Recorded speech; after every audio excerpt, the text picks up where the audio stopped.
छोटे किसानों की परेशानियों से हर कोई परिचित है। समय समय पर उनके सशक्तिकरण की मांग भी उठी है। हमारे आदरणीय शरद पवार जी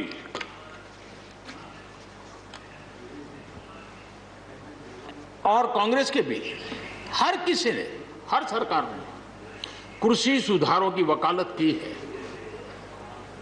कोई पीछे नहीं है, क्योंकि हर एक को लगता है कर पाए नहीं कर पाए अलग बात है, लेकिन ये होना चाहिए, ये बात हर एक की निकली हुई है। और आज नहीं, जब भी जो जहां थे सबने की हुई है। और शरद राव जी ने तो अभी एक बयान भी दिया कि मैं सुधारों के पक्ष में हूं। ठीक है, पद्धति के संबंध में उनके मन में सवाल है, लेकिन सुधारों का विरोध नहीं किया। और इसलिए मैं समझता हूं कि हमें इस विषय में हमारे साथी श्रीमान सिंधिया जी ने बहुत ही अच्छे ढंग से कई पहलुओं पर इस कानून को लेकर के यहाँ पर ये सारी बातें पिछले 2 दशक से लगातार चल रही है, हर फोरम में चली है। ऐसा नहीं है कि कोई हमारे आने के बाद में हर ने कहा और हर एक को लगा कि अब समय आ गया, हो जाए, अब समय आ गया। ये ठीक है, फुट स्टॉप कॉमा कोई इधर उधर हो सकता है, कोई ये दावा नहीं कर सकता है कि भाई हमारे समय की सोच बहुत ही बढ़िया थी। मैं भी दावा नहीं कर सकता हूं कि हमारे समय की सोच बढ़िया है, 10 साल के बाद कोई नई सोच आ ही नहीं सकती। ऐसा नहीं होता है जी। ये समाज जीवन परिवर्तनशील होता है। आज के समय हमें जो ठीक लगा चलो चले, आगे सुधार करेंगे, नई चीजों को जोड़ेंगे। यही तो प्रगति का रास्ता होता है जी। रुकावटें डालने से प्रगति कहां होती है जी। और इसलिए, लेकिन मैं हैरान हूं, अचानक यू टर्न ले लिया भाई, ऐसा क्यों किया? ठीक है, आप आंदोलन के मुद्दों को लेकर के इस सरकार को घेर लेते हैं, लेकिन साथ साथ किसानों को भी कहते हैं कि भाई बदलाव बहुत जरूरी है, बहुत साल हो गए, अब नई चीजों को लेना पड़ेगा, तो देश आगे बढ़ता है। लेकिन अब मुझे लगता है कि राजनीति इतनी हावी हो जाती है कि अपने ही विचार छूट जाते हैं। लेकिन जो ये सब कर रहे हैं अच्छा है। आदरणीय डॉक्टर मनमोहन सिंह जी यहाँ मौजूद है, मैं उन्हीं का एक कोट आज पढ़ना चाहता हूँ। हो सकता है जो यू टर्न कर रहे हैं वो मेरी बात माने या न माने, मनमोहन सिंह जी की तो बात जरूर मानेंगे। There are other rigidities because of the whole marketing regime set up in the 1930s, which prevent our farmers from selling their produce where they get the highest rate of return. It is our intention to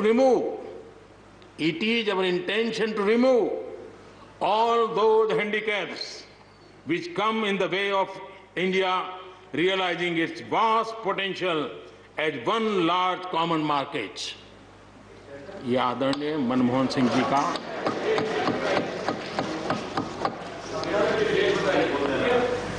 आदरणीय मनमोहन सिंह जी ने किसान को उपज बेचने की आजादी दिलाने, भारत को एक कृषि बाजार दिलाने के संबंध में अपना इरादा व्यक्त किया था और वो काम हम कर रहे हैं। और मुझे आप लोगों को गर्व होना चाहिए कि देखिए मनमोहन सिंह जी ने कहा था वो मोदी को करना पड़ रहा है। गर्व कीजिए।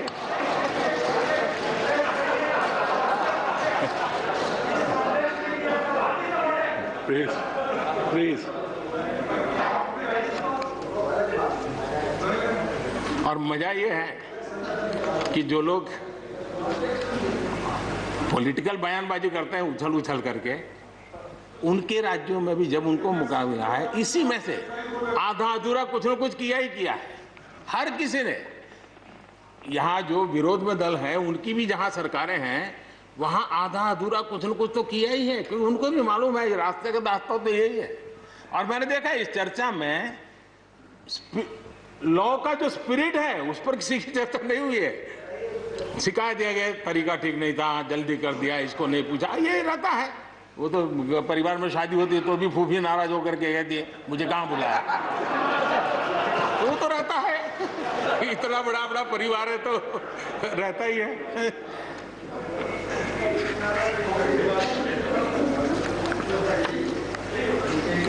हम कुछ और बातों की ओर भी ध्यान दें। अब देखिए, दूध उत्पादन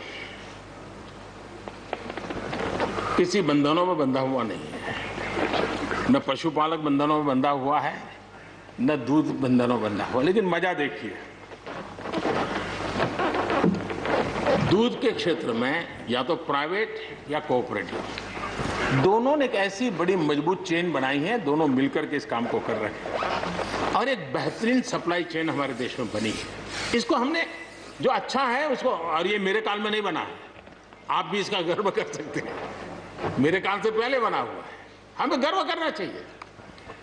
फल सब्जी से जुड़े व्यवसाय में ज्यादातर बाजारों का सीधा संपर्क रहता है, बाजारों की दखल हट गई है, इसका लाभ मिल रहा है। क्या डेयरी वाले, फल सब्जी खरीदने वाले उद्यमी, पशुपालकों की किसान, क्या जमीन पर कब्जा हो जाता है उनका, पशुपालन पर, पशु पे कब्जा हो जाता है? नहीं होता, दूध बिकता है, पशु नहीं बिकता है जी। हमारे देश में डेयरी उद्योग का योगदान कृषि अर्थव्यवस्था के कुल मूल्य में 28% से भी ज्यादा है। यानी इतना बड़ा हम एग्रीकल्चर की चर्चाएं करते हैं, इस पहलू को हम भूल जाते हैं। 28% कंट्रीब्यूशन है और करीब करीब 8 लाख करोड़ रुपयों का कारोबार है। जितने रुपये का दूध होता है उसका मूल्य अनाज और दाल दोनों मिला ले तो उससे ज्यादा है। हम कभी इस तरफ देखते ही नहीं है। पशुपालकों को पूरी आजादी, अनाज और दाल पैदा करने वाले छोटे और सीमांत किसानों को जैसे पशुपालक को आजादी मिली है, इनको आजादी क्यों नहीं मिलनी चाहिए? और इन सवालों के जवाब हम ढूंढेंगे तो हम सही रास्ते पर चलेंगे। आदरणीय सभापति जी, ये बात सही है, जैसा हम लोगों की स्वभाव रहा है, घर में भी थोड़ा सा भी